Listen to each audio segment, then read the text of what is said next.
This right here is such a stupid move from a technical perspective in jiu-jitsu. And when you find your passion, it ignites you as a person. You just feel awesome. Alright, so in my last video, we went over what to do if somebody has you mounted. In this video, we are going to go over what happens when somebody is in your guard, which is a huge thing to know, especially for females, because having somebody in your guard is very advantageous in jiu-jitsu. And we're going to go over exactly why in this video. All right. So last video we went over if I was mounted and being strangled, what to do. So go watch that video. This video is going to be about if he is inside my guard and strangling me. Like, you would never see this like in jiu-jitsu. Like, this right here is such a stupid move from a technical perspective in jiu-jitsu. Like, oh my god, they're just giving it to you at this point. So from here, if you are ever being strangled from this position, there's a variety of things that you can do, but what you can do first is an armbar. So you can cover the wristwatch, cup the tricep, foot to the hip, swivel around, chop the back down, press on his head, get your get your leg over the head, and then you have the armbar. So we could just go through that again. So if he's strangling me, very stupid move. Like, this is beyond, you know, like if this were like a rape situation, like, oh my god, the guy. All right, so foot on the hip. Let's do a different angle, that way they can see. All right, so wristwatch, cup the tricep, foot on the hip to make your angle, other foot chopping down the back and also squeezing to make the angle. And then from here, you want to be looking in his ear, hand on the ear, put the foot over the head, and then you can pinch your knees and extend your hips and break his arm. In another self-defense situation, if somebody is ever in your guard and let's say they are trying to do something with their other hand, like for example, if somebody's in your guard, right, and they are like trying to unbutton their pants, like, and they have their hand down, like, this is the perfect opportunity. Anytime that you see one arm and a neck, it's triangle all day. And sometimes if I'm rolling, I will actually take this arm and shove it down and jump over in order to get a triangle. But in a self-defense situation, hopefully you're not, poor guy is like, he just shoves his hand down. It's like, I wasn't even thinking about doing that. So yeah, if you're ever in a self-defense situation and he's trying to like reach down to, you know, like do some stuff down there that you don't want to have happen. So he's down there. What you can do is you can put your foot to his hip, keep this arm, get your leg over his neck and chop down, grab your shin, lock up the triangle, and then from here what's happening is this is a blood choke. So my thigh is against this carotid artery, his shoulder is against the other carotid artery, so he just goes to sleep, right? Like, when you watch movies and they do jiu-jitsu chokes, like there's a lot of like gargling and gagging, which is stupid because it's not even a trachea choke. Like, it's very, like, what happens is they just fall asleep. There's really no, sometimes you can like hear a little snoring, but there's really no like theatrical thing. So if I keep this triangle on, Gary will eventually fall asleep, and if I keep it on for longer, he would eventually pass on. So yeah, so this is very nice because in a self-defense situation, you can, if the other person is unconscious, then you have 100% success rate of, like, you know, zip tying them up, taking a picture and calling the cops, or just running. If you use tactics that involve strikes, it's, you know, it's up for grabs. Like, they could not really care about, you know, being struck, and then you're kind of in a situation where you have to continuously fight on. But if you render them unconscious, then there's, you know, and the nice thing is too, there's no risk of a lawsuit after because there's no marks. You don't have to, which that would be kind of ironic, like you broke into my house and now you're suing me. But like in any type of situation where, you know, like you want to make sure that you are safe, it's just really nice to have an option where the other person is rendered unconscious, you can get away, and, you know, you don't have to get too bloody doing it. So there's different scenarios and like reasons for choosing what you want to do. The nice thing about jiu-jitsu is that it's very scalable. So you can go from doing a move just to get some space and they'll get the hint after that, or maybe it's a situation that requires a little more influence, or it's a situation that requires a lot of influence and you just want to like choke them and go about your day.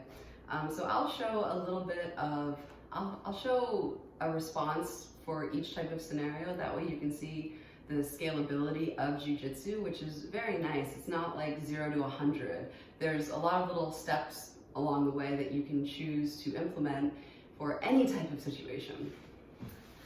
So if Gary is in my guard,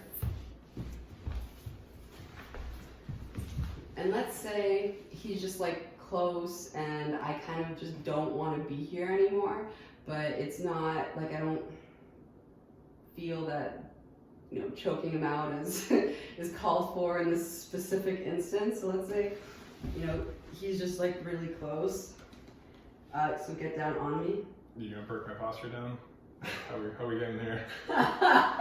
Just pretend that this is a date and you're just, all right. So if you're here and let's say somebody is like trying to kiss you and you just are like, I don't want any of this.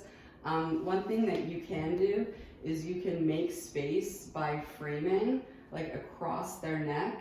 So I have one elbow on one shoulder and then I'm cupping the other shoulder, then I'm covering my wristwatch.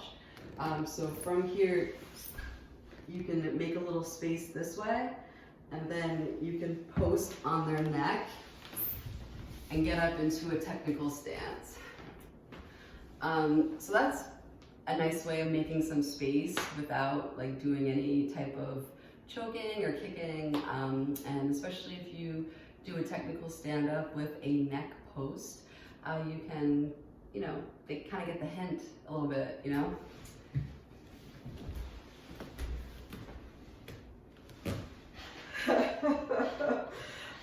So another situation, like let's say, you know, they're here and you kind of like still want to make space, but while we're here, in my previous videos I mentioned like the 2 safe places, either too far or too close. If Gary's in my guard and he's trying to like punch me or do anything, if I go like this, right, he's going to be too close for him to do anything, and it's actually a safe space. If I'm in a position where I don't want to be kissed, or this is like getting a little bit weird, like just holding them like that, right? Like you have them immobilized and they can't like reach your face, and if they were trying to strike you, this is a very good place to be because the blows aren't going to be as forceful because he's so close. If you had more distance, then the blows would have more force. So from here, like let's say you wanted to make space and you wanted to get out of here, like you just wanted to run. So from here, what you can do is you can hip out, put your foot on one of his hips, bring your knee across, and you could make an open guard. So long story short, you're just trying to get your feet onto his hips. So from there, if he tries to stand up or do anything, it's like the last video, right? Where my feet on his hips are controlling the distance, and I can do up kicks from here like we covered, and we can even, like, let's say if you get back on the ground, like let's say he's even on his knees and I get to this position, like you can up kick from anywhere, right? So this would be a position where it's like, I don't want to be here, I just want to like get out and scram, and I'm just gonna kick him in the face on my way out, right? So like striking him here and then getting up and hitting the road jack. So yeah, like, so the purpose of this video is to show you, just do like some demonstrations of what's possible using jiu-jitsu in a scenario when somebody's inside your guard. And especially being a woman and, you know, thinking about self-defense from like a rape scenario, having somebody inside your guard is actually like a very powerful place to be in terms of your options for self-defense. So you can, you know, if they're murder choking you from inside your guard, you can do an armbar. If they're trying to unzip their pants, you can do a triangle. And even from the triangle, you can go back to like a shotgun armbar. And yeah, and then there's different variations depending on how much force you want to use. You can make space enough to get away and like do a post on their neck and do a technical stand-up to get away. You can get from a closed guard to an open guard with your feet on their hips, and then you can do kicks from there. They could be standing, they could still be on their knees, you can still get a nice heel shot to their face, which is useful in some scenarios. In other scenarios, maybe that's a bit too aggressive. But it's nice because there's like scalability. You know, you won't feel like a complete asshole after. You can have the right type of physical response to any type of situation. And of course, chokes are always interesting because it's zero damage to the person. They just fall asleep, and if you let go right when they're asleep, they're going to be out. Just asleep, not permanently asleep. If you hang on for too long, then they get permanently asleep, and you probably don't want that situation on your hands. Like, well, maybe you do. Maybe there's, you know, like some night soccer type shit where you're like, but yeah, so yeah, you definitely, you probably don't want to take it that far, but if they're, you know, rendered asleep, if they've never taken jiu-jitsu, which, you know, the majority of people haven't, like they won't even know what's going on, and they're just going to be asleep, and it's, you know, very peaceful, and there's no blood, there's no marks, like it's very, you know, it's nice.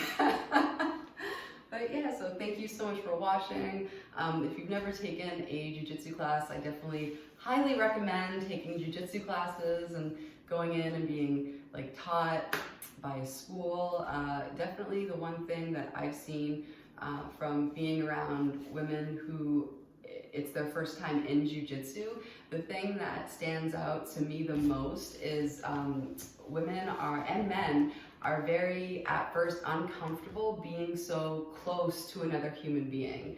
And when you're doing jiu-jitsu, it's a very physical sport. Like you just saw the positions that we were in, like you're going to be close to other people. And the beautiful thing about training in this type of way is that you will be able to have a response and feel comfortable with that closeness. Like imagine feeling that like awkward feeling of your first class, if you've taken a class, or like that feeling of like, oh my God, this person's too close. Like imagine feeling that in a self-defense situation. Like you don't want to have that feeling. You want to be able to react and feel in those types of situations that you, it's like eating breakfast, right? It's like, like I have guys between, this is gonna sound so bad, but I have guys between my legs in like my open guard, you know, like 10, like on every given training night, and it's no big deal because when I look at it, it's like nothing of a sexual nature. It is like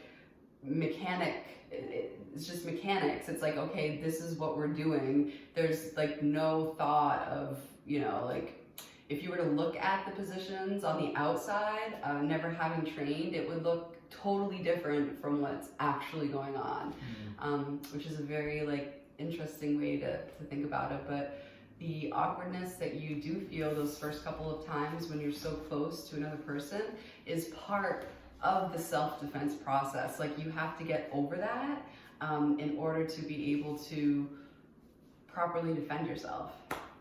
It's definitely a lot easier, you know. It's like they can't use that like as a control tactic against you, because it's not awkward for you. But all right, so thank you so much for watching. I hope you've taken your first class, or you're thinking about it, or you're going to, or maybe you know, are training and just taking a little break, what have you. But yeah, until next time, bye.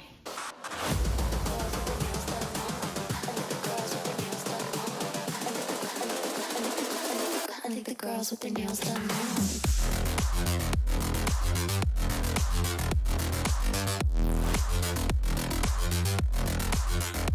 Girls with their